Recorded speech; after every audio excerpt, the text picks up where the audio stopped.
कल्पना कीजिए कि ऐसा योद्धा जो हजारों सालों से इस धरती पर भटक रहा है, उसके माथे से एक गहरा घाव है जहाँ से लगातार खून रिसता रहता है।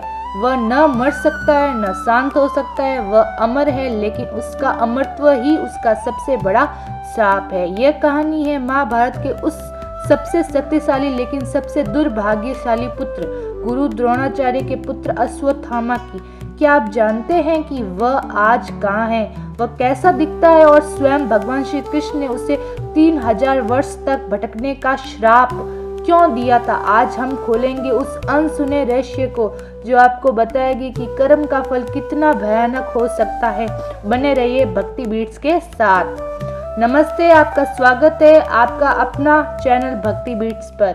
महाभारत का युद्ध समाप्त हो चुका था, पांडव विजय का उत्सव मना रहे थे, लेकिन गुरु द्रोण के वध से क्रोधित अश्वत्थामा की आंख में प्रतिशोध की अग्नि धधक रही थी। उस रात उसने एक ऐसा पाप किया जिसने न केवल उन्हें बल्कि पूरी मानवता को हिला के रख दिया। अश्वत्थामा ने धोखे से रात के अंधेरे में पांडवों के शिविर में घुसकर उनके 5 सोए हुए पुत्रों का वध कर दिया।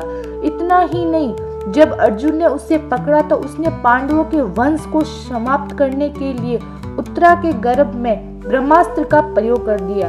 यह एक अक्षम्य था। ये सबसे बड़ा पाप था क्योंकि उसने निहत्तों पर सोए हुए लोगों पर और न एक अजन्मे शिशु पर वार किया है। अश्वत्थामा के इस क्रूर कृत्य ने भगवान श्री कृष्ण को क्रोधित कर दिया। जब अश्वत्थामा को पकड़कर दरबार में लाया गया तो श्री कृष्ण ने उसे दंड देने का निर्णय लिया और यहाँ से शुरू होता है अश्वत्थामा के अंतिम जीवन का रहस्य। माथे से मणि का हरण। अश्वत्थामा के माथे पर एक दिव्य मणि थी जो उसे भूख, प्यास, थकान और रोगों से बचाती थी। श्री कृष्ण ने बलपूर्वक वह मणि निकाल ली। मणि खोने के बाद अश्वत्थामा तुरंत कमजोर और असहाय हो गया।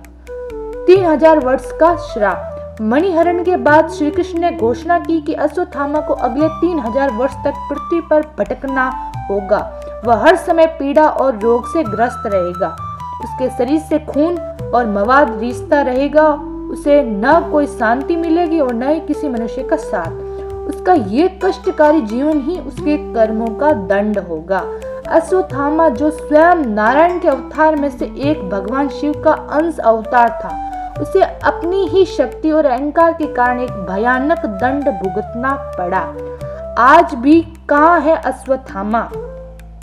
तो यही वह सबसे अनसुनी बात है जिसके बारे में बहुत कम लोग जानते हैं।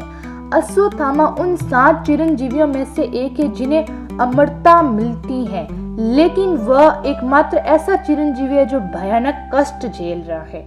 पौराणिक कथाओं और लोक मान्यताओं के अनुसार पौराणिक साक्ष्य यह माना जाता है कि अश्वत्थामा आज भी किसी मनुष्य को दिखाई नहीं देता। वह हिमालय की बर्फीली घाटियों, दक्षिण भारत के घने जंगलों या नर्मदा नदी के तट के पास एकांत में भटकता है। आधुनिक किंवदंतियां।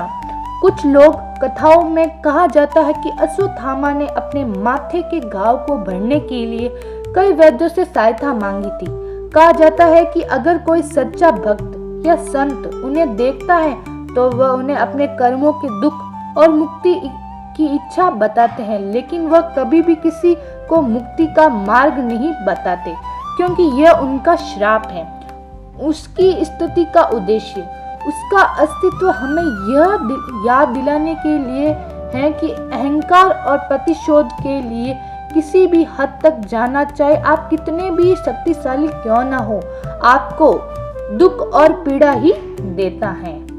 इस चीज का निष्कर्ष है अश्वत्थामा की कहानी महाभारत के एक अनदेखा अध्याय है। वो एक महान योद्धा, एक गुरु पुत्र, लेकिन एक क्षण के क्रोध और प्रतिशोध ने उसे 3000 वर्षों के लिए कष्ट में डाल दिया। आज के समय में हम सभी को अश्वत्थामा के जीवन से ये सबसे बड़ी सीख मिलती है कि आपकी शक्ति मायने नहीं रखती, आपके कर्म मायने रखते हैं। एक गलत निर्णय, एक गलत क्षण का क्रोध आपके पूरे जीवन पर अमिट घाव छोड़ सकता है। इसीलिए हमेशा धर्म और मर्यादा का पालन करें। ये वीडियो आपको कैसा लगा? क्या आप अश्वत्थामा की कहानी के बारे में कुछ और जानते हैं? हमें कमेंट में जरूर बताइए और इस को लोगों तक पहुंचाने के लिए हमारे